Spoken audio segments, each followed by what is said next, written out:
Hello everyone, welcome back. Today I want to share a real Nissan Leaf ZE1 battery upgrade case with you. Jade's 40 kWh Leaf started to experience battery issues, including unstable battery percentage readings and significant range loss.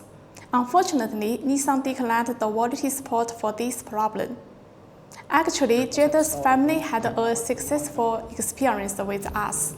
Last year, her husband Sean upgraded his Nissan Leaf ZE1 with our 50 kWh battery module and was very satisfied with the result. Road tests will tell, but so far it's looking good. Good. Okay. Based on this positive experience, Jade chose to upgrade to our 50 kWh battery pack instead of replacing the whole vehicle. So in this video, you will see the full installation process. Check LeafSpy data and verify CHAdeMO fast charging performance of this new pack. This real upgrade was completed by the EV workshop in the Herne Bay, Kent, United Kingdom, and filmed by Jade. Now let's see how our 50 kWh battery pack transformed Jade's Leaf ZE1. This is the VIVNE pack. As you can see, it's a complete unit, so nice and easy to fit, hopefully. It's got some nice little extras, little 3D printed covers to protect the terminals here. A lot more sealant than Nissan use, which can only be a good thing. Yeah, so other than that, the only thing I'm not sure is if it's plug and play. We might have to do a little bit of coding, but it's only really soft coding on these anyway. You just write the VIN on the BMU. But I'm pretty sure if it's like the one we done last year, it should just be plug and play, and no programming will be required. Before it goes up in the air, disconnect the 12 volt battery, pull the service plug, then we can go up in the air and start getting the under trays off and everything. Still on the original 12 volt by the looks of it. I'm assuming. Must be. Yeah, definitely the original. Renault Nissan.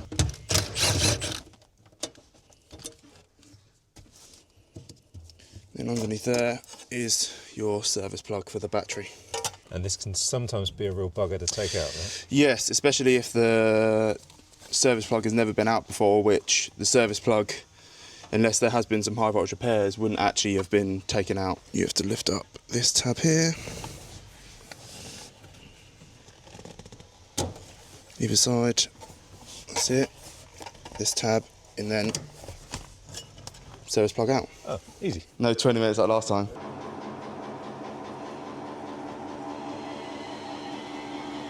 So we just got a series of 10mm bolts and little plastic clips, so we can remove all these under trays. Then we can access the bolts that hold the battery to the car, as well as the connections for the 12 volt and the high voltage circuits. I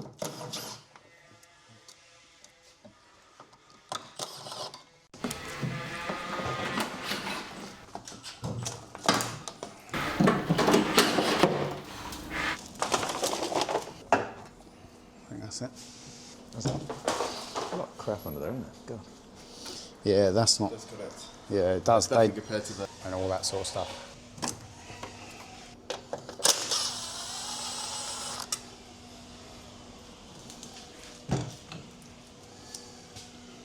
Grab the gloves again. All we're going to do now, we're just going to check.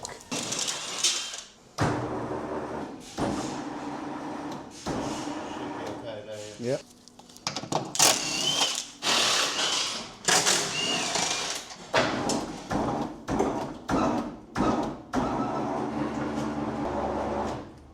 There's no sealant on this. Yeah, so the sealant on this is under there. Oh, right. Okay. That was what Sean's pack coming. Oh, right. Boxes. Worth her weight in gold, though. Yeah. There we go. Right. How you looking at the front?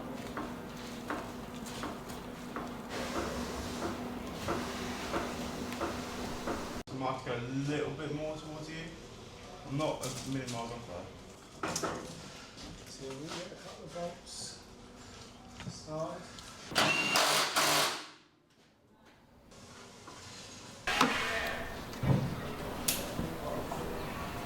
Before, wasn't it? I know, right? Good. Yeah. So essentially, that's the new battery installed. Okay. Just got. What we'll probably do is we'll recommission the high voltage system, connect the 12-volt battery, check it's all okay before we put the under trays on. Okay. And then, yeah, assuming it's all good, we'll stick the under trays on and ready to go. Brilliant.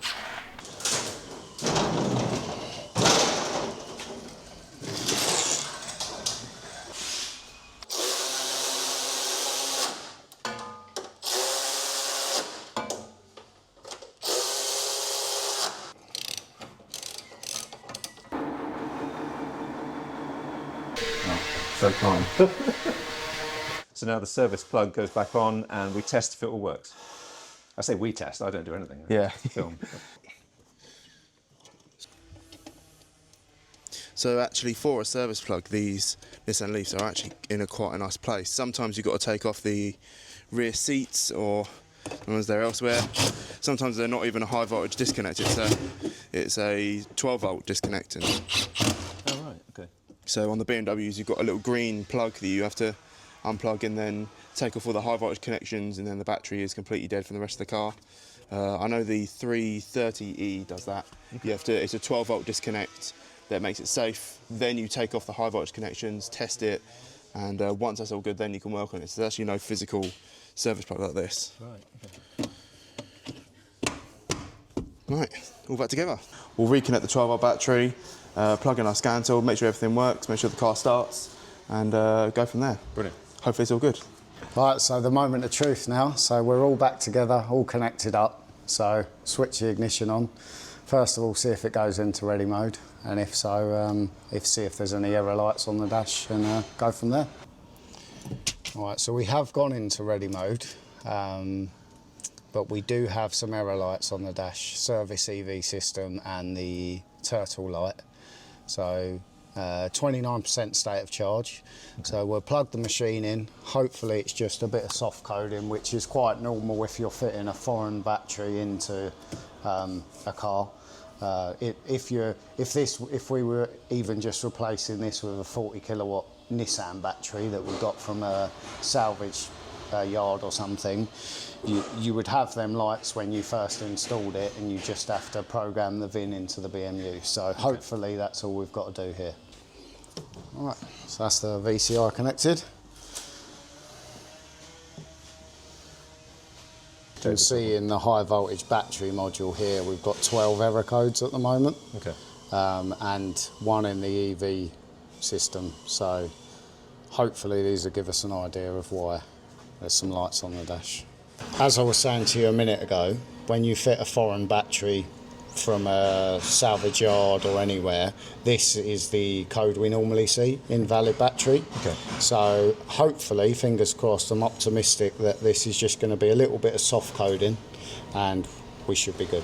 And put the VIN in the vehicle. Yeah, so let's do these. Sierra Juliet November. So we've done this VIN registration on the battery. Now we've got to do this battery ID registration, which is also the VIN. Well, it's looking promising. The current code has now cleared. Going green.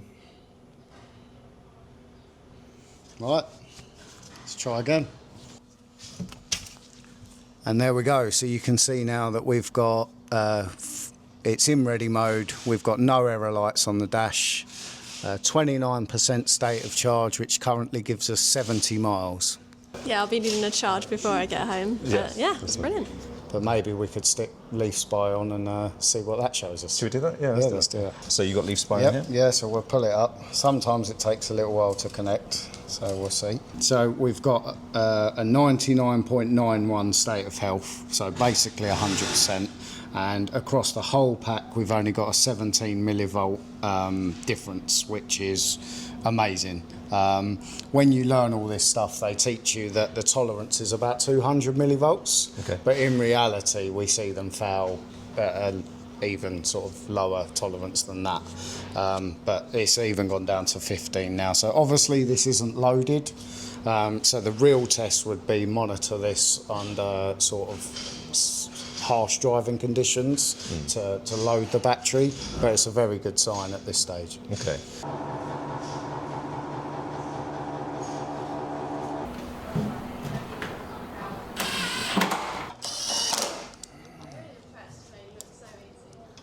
Thank you. Now I'm going to join Jade and charge up the Leaf and see how well it charges. So we're at McDonald's, an Instavolt charger, and Jade's now going to charge up, which hopefully will work fine. So we'll be using the CHAdeMO side. I can hear some noises. And it's charging, I believe. I think in theory it should go up to almost 50, I think, with a Leaf. And that is quite a low state of charge. Nice, 45 kilowatts. I need about 100 miles to get back to where I'm going. 50% will be plenty. Okay. I'm sure, yeah. Probably about 15 minutes, 20 minutes maybe, Yeah. I guess.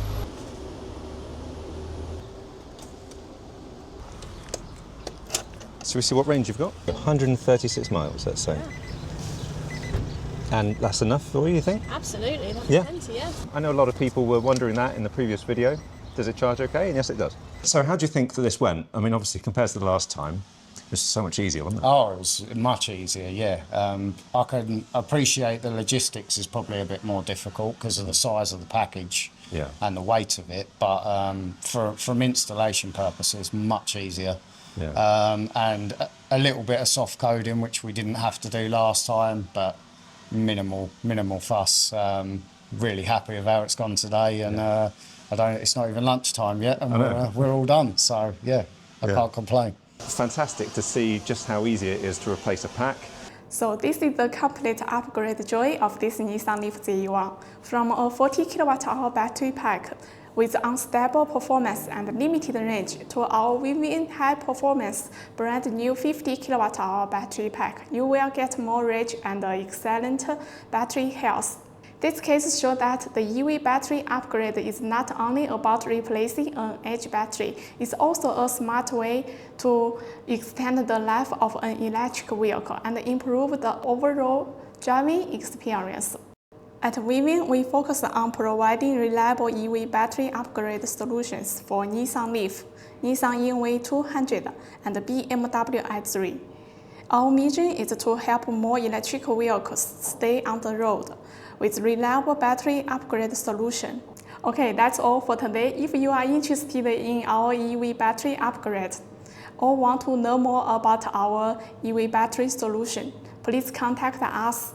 Thanks for watching. See you in the next video. Bye bye.